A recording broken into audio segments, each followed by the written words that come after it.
Now to a 12 News exclusive, the first joint sit-down interview with Rhode Island's newest leaders, Governor McKee and Lieutenant Governor Sabina Matos. One of the biggest challenges they're tackling together, vaccinations. Now that most Rhode Islanders can get vaccines, I'm asking them what comes next. That includes plans to get shots to high schoolers and when the state plans to start using the Johnson & Johnson shot again. Here's what they're saying tonight.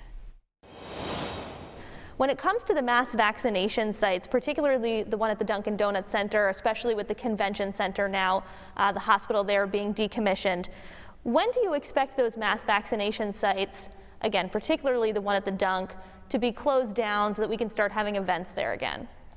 As soon as it makes sense. And so we're breaking down the convention center right now, the field hospital, because we feel as though that makes sense. And then I would say that, and we're already starting to do this, we'll be on site at Amgen this week. We're going to be on site at Electric Boat this week. We're starting to get on site at the high schools this week, along with the universities and our colleges. So we are going to be taking it to where people are. And we did that this weekend on Broad Street. We did a great Community Angel event where we had a combination of food, picking up the litter, testing and vaccinations right there. So yeah, this is going to be really good because as we started the process when I became governor, we went to the municipalities and did real grassroots on the 75 and older and the 65 and older. Then we did the teachers. So we've already started talking to the municipal leaders about gearing up to kind of make sure that those last 140,000 shots are done right on the local level. Do you think those mass vaccination sites will be closed by the fall? I would expect. I mean, right now, I believe that the FEMA dollars will go till the end of September.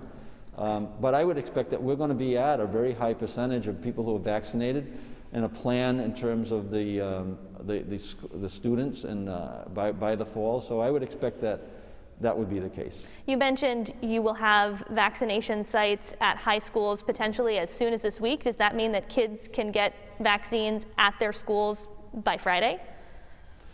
Well, I'm not sure the schedule. I just know that when we brought it up to the municipal leaders, we got feedback immediately. So I know that we're going to be in some high schools this week, as well as different work sites. And we're working on some office buildings right now. So if you're listening out there and you have pockets where you can do 200, 300, 400, 500, make sure you let us know, because we're going to be out in whether it's in the Foster Gloucester area or whether we're in the Valley Falls areas, or the South County or Quidnick Island. We're ready to take our vaccinations on the road. And any specific communities, any specific high schools that you know of that have said, yes, we would like you to come and set something up? Yeah, I think on the call there was interest from Richmond. There was interest from Cranston, I believe. So yeah, the interest is coming from all over the state. And our message there is, get vaccinated, go to the prom, right?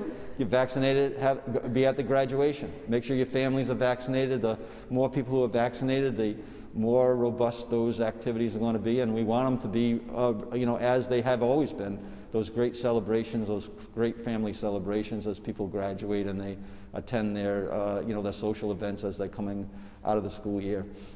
The Johnson & Johnson shot. Massachusetts and Connecticut have already started to immediately redistribute those shots. Rhode Island is considering whether or not it will once again put the Johnson & Johnson shot into circulation. What are you hearing from state health officials? Do you think it is likely that Rhode Island will once again administer the J&J shot here? So we're following the process as it's been set up. It's under review right now. I would expect that we'll have an answer by Thursday, if not sooner. And I would expect that we're going to be putting Johnson & Johnson shots out on in circulation again. The more vaccine we get out, it's if the CDC has confirmed that it's safe, then I think that our state will be following suit. But we're going to go through the process. Lieutenant Governor, you and I both fall into the group that is more at risk for those rare blood clots. Would you still be comfortable getting the Johnson & Johnson shot? Yes, I would. I believe that the vaccines that we have, the three of them are very safe. If we look at the numbers, it was just 5 cases out of millions. So I feel comfortable. If I have to do it again, I will take the Johnson & Johnson to show everybody else that is safe.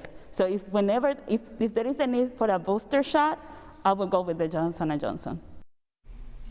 And that was just a small part of our conversation. Coming up new at 5, you'll hear about some of the issues they're tackling outside of the pandemic, including police reform. I'm curious your perspective. This was their first joint sit-down interview. Their dynamic. What was it like in the room with them together? Because they have an unusual arrangement. Yes, this is the first time that I've ever had the opportunity to sit down with both the lieutenant governor and the governor working as a team together. And I actually asked Lieutenant Governor Matos what their dynamic is like, and she said it's sort of like learning how to dance.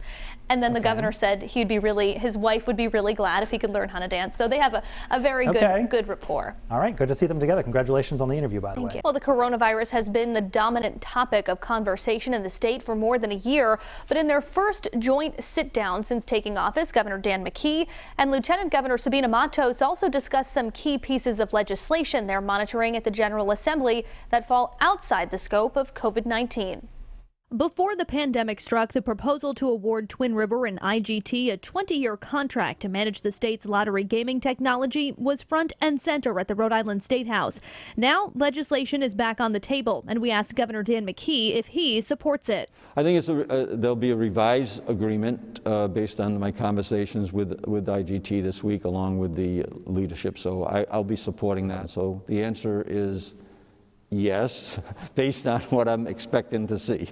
A General Assembly spokesperson tells 12 News there is revised legislation being worked on, but it hasn't been finalized and it would be premature to disclose the details. A spokesperson from IGT echoing the sentiment, saying in an email, quote, "We have provided the governor an update on the economic benefits of our legislation, but no hard updates to provide at this time. The reworked proposal is reportedly on track to be released next week." Also pending, legislation that would make changes to the Law Enforcement Officers' Bill of Rights, or LEOBOR, which has been in the spotlight following deadly police encounters in other parts of the country.